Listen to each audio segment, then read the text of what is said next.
Over recent months, a new protest movement has grown up in Germany.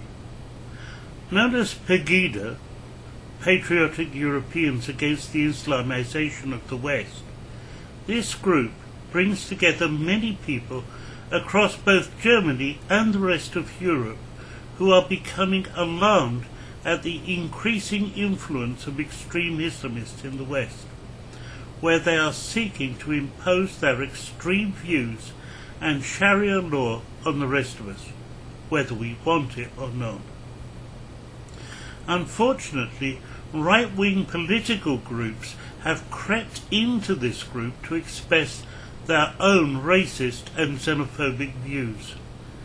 This has led to Angela Merkel, the Chancellor of Germany, describing the whole of Pegida as racist. This is a lie that is becoming universal. Islam is a religion, not a race. Salafism is a philosophy, not a race. It is purely the racism of right-wing politicians that has tainted the very real concerns of citizens about the growth of extreme views among some Muslims. There's been several instances of criminal behaviour by some Muslims, albeit a minority, all coming out of their extreme views. The illegal Sharia patrols, sometimes even posing as policemen as they did here in Germany, harassing citizens who in some way infringe their strict interpretation of Sharia law. The harassed citizens were simply trying to go about their day-to-day life, but if they were drinking alcohol in public places, wearing clothing that the patrols considered inappropriate, or even being openly gay, they were stopped and harassed by these illegal patrols. More seriously, the sexual abuse of vulnerable young women in various cities, both in the UK and other parts of Europe. They justify it by the thought that these young women are no better than dogs because of the way they dress or the way they act. And then, most seriously of all, the beheading and murder of soldiers, ordinary citizens, and even old ladies in the streets of our cities. And you know, there's much, much more. Even among moderate Muslims, as many as 70 to 80% want Sharia law, with all of its medieval barbarities. Hands cut off for stealing, stoning for adultery, and death for homosexuality. Earlier this month, a pastor in Bremen in the north of Germany, Olaf Letzel, preached a sermon that has become the centre of race hate charges. In the sermon he referred to the story of Gideon from the Bible and how he removed all of the worship places for other gods from Israel. Pastor Letzel then went on to say that Christianity should have no connection with other religions, as Jesus is the only way to the Father.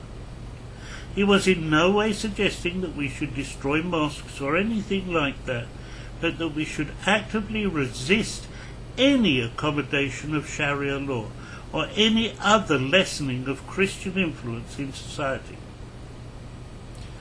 We have also had the ludicrous situation that after the Islamic terrorist attacks in France and other parts of Europe, Muslims are crying out that they do not feel safe in Europe. I've got news for them. Unlike in other parts of the world where Muslims kill everyone, Christians, Jews, Buddhists, non-believers, and even other Muslims, here in Europe we find them killing Christians, Jews, cartoonists, and those serving society in the police and military. So, as Christians, what should our position be? The Bible teaches that we are to welcome the stranger or foreigner who comes to live among us, that they are to respect our laws. Just this morning I heard a moderate imam from Syria speak about how he saw the Islamists in his own country, and that's ISIS, as not being Muslims, as they did not live in peace with the people of the book.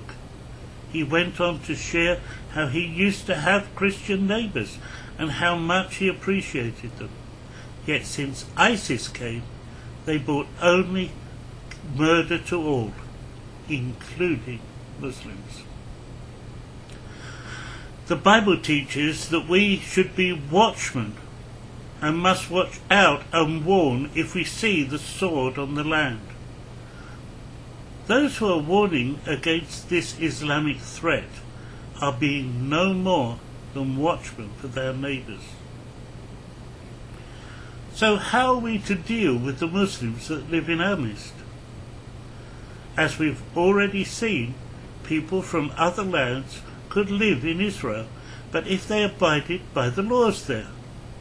I feel that it is not too much to ask that everyone who lives with us, immigrants and maybe citizens as well, should assent to our basic laws, allowing that they can be democratically changed if that is the will of the people.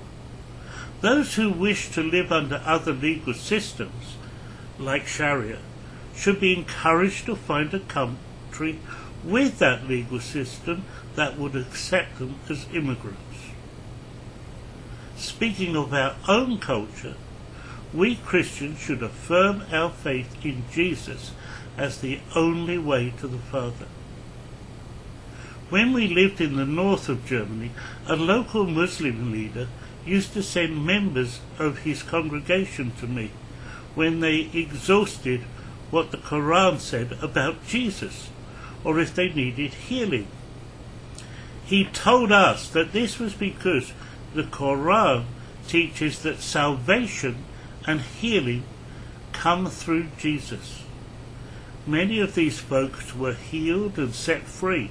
Some chose to continue in their Muslim faith, and others chose to find Jesus and walk with Jesus.